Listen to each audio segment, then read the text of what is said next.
Cup final glory galore. Wenger in, Tuchel out. The most expensive American of all time, maybe, and Bruce Arena's World Cup qualifying roster.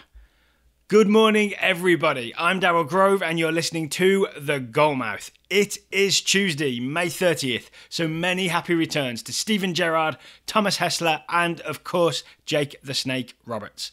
There's been a lot of soccer news over Memorial Day weekend, so take a deep breath with me, because here we go. Arsenal won the FA Cup on Saturday, surprising everyone by beating Chelsea 2-1 at Wembley with goals from Alexis Sanchez and Aaron Ramsey. Congrats to all Arsenal fans, except for the Arsenal fans who committed hard to the Wenger out campaign, because news at time of recording is that Arsene Wenger disoriented the Arsenal board by waving the shiny trophy around and walked out of there with a 2-year contract to stay at the Emirates and refuse to buy tough tackling defensive midfielders. Over in Spain, Barcelona won the Copa del Rey in Luis Enrique's last ever game in charge of the Catalans, beating Alaves 3-1. 24 hours later, Barcelona announced that the coach new at the Camp Nou is going to be Ernesto Valverde, formerly of Athletic Club de Bilbao. I, for one, look forward to overanalyzing Valverde's first few league games in charge at Barca, and I invite you all to join me. In Germany, Borussia Dortmund beat Eintracht Frankfurt 2-1 in the German Cup final, aka the DFB Pokal final. And guess which American teenage sensation came off the bench to burst through on goal and earn the game's decisive penalty kick? If you guessed Amanda Stenberg, better known as Rue from the Hunger Games, you guessed wrong. It was Christian Pulisic. Pierre-Emerick Aubameyang scored the resulting spot kick, and Pulisic became the youngest American player to win a major European trophy ever.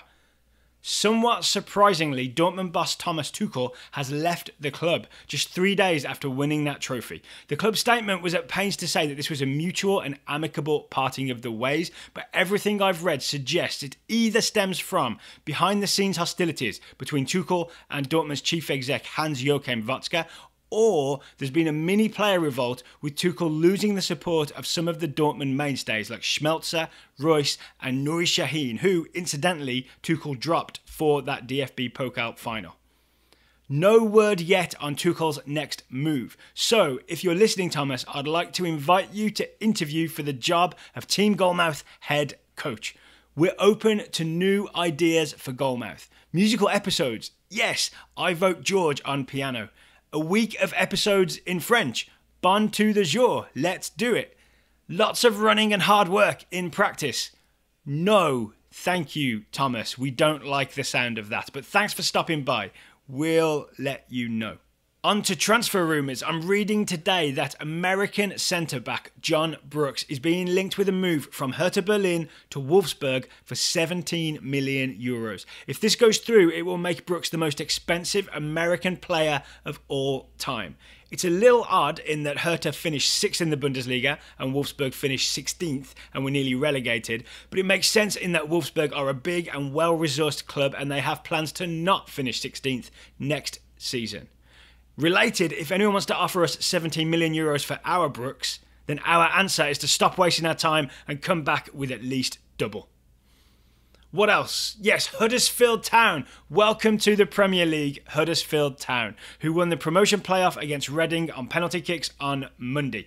Coached by German-American David Wagner, who is apparently best friends with Jurgen Klopp, Huddersfield finished 19th in the Championship last season and somehow finished with a -2 goal difference this season and didn't score a single goal in the playoffs. But they'll be in the Premier League next year anyway, thanks to penalty kicks, and that's a good thing for 2 reasons. One, it means we'll see more Sir Patrick Stewart on the NBC Sports Network, and B, Huddersfield are offering season tickets to fans for just £199 next season. Even better, they plan to offer season tickets for just £100 to fans who've been season ticket holders since 2009. To put that in perspective, tickets to individual Chelsea and Arsenal games in some cases were £87 and £97 respectively last season. Quick Under-20 World Cup update while we're here. The US topped Group F after tying 1-1 with Saudi Arabia on Sunday and will play New Zealand in the round of 16 on Thursday morning, 7 a.m. US Eastern Time. Unfortunately, the US will be without Derek Jones, Cameron Carter-Vickers and Aaron Herrera for that knockout game because the refereeing robot in the Saudi Arabia game malfunctioned and gave out 7 yellow cards in the first half. Still, this is a deep and talented US squad, so I encourage you to tune in and watch the game Thursday morning, Fox Sports 1. Finally, Bruce Arena has announced his 27-man US national team squad for the upcoming World Cup qualifiers against Trinidad and Mexico.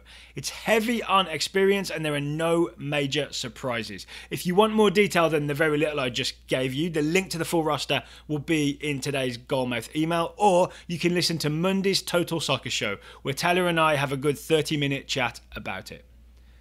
That's all from me. Hope you feel all caught up on your soccer news now. George will be with you tomorrow, so I'll leave you with today's Goalmouth top tip. If at first you don't succeed, win the FA Cup and they'll let you try again.